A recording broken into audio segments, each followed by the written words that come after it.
1988-ci ildən bugüne qədər illərlə çörəyimizi yeyib, kim bəsləyən, hər zaman onlara qucaq açan, türkləri düşmən gözü ilə baxan ermənilər Rus işğalçıları ilə birləşib millətimizə divan tutmağa başladılar.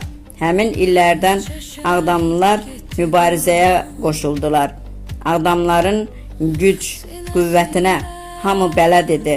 Xankəndinə gedən yol Ağdamdan keçirdi.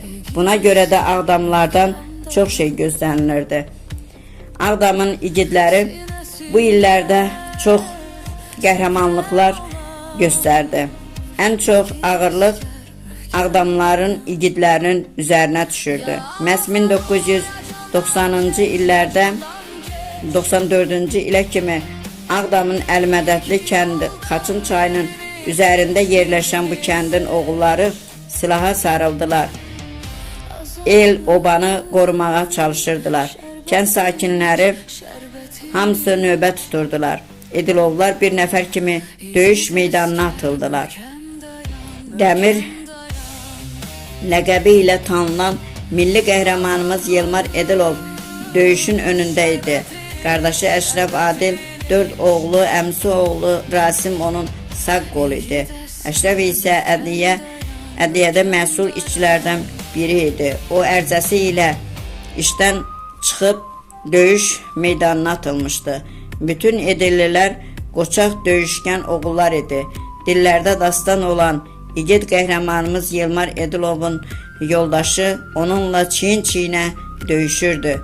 Reyhan xanım edilli qəhrəmanlarına həm ana, həm də döyüşçü igid qadın idi.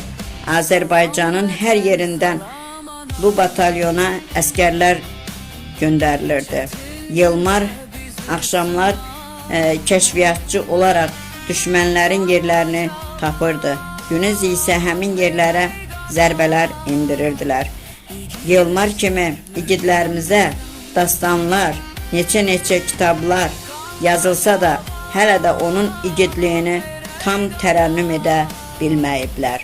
41-ci illərdə faşistlərə qarşı döyüşən edillilərin məhz 90-94-cü ildə erməni faşistlərinə qarşı 44 günlük müharibədə isə həmin igidlərimizin övladları bir hərbiçi kimi düşmənin üzərinə getdi və igidliklər göstərdilər.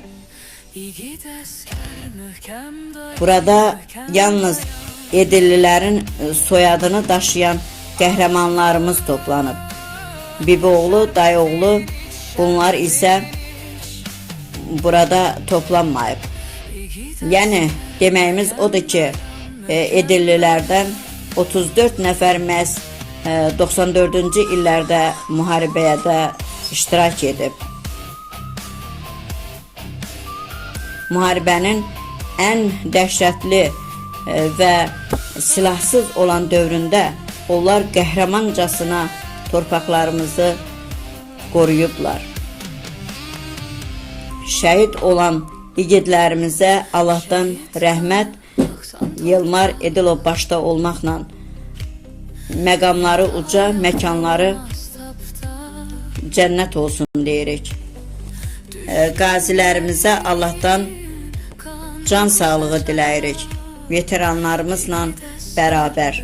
Onların simasında, məhz edillərin simasında bütün qazi və veteranlarımıza can sağlığı diləyirik.